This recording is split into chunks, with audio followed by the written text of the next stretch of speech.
সমস্ত বিশেষত লেখক হিসেবে, চিকিৎসক হিসেবে নানা দিক থেকে তিনি ভূমিকা রাখার চেষ্টা করেছেন।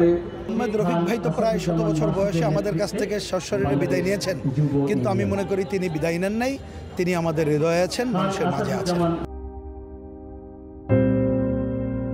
তার জীবনে কখনো আমরা হতাশা দেখি না।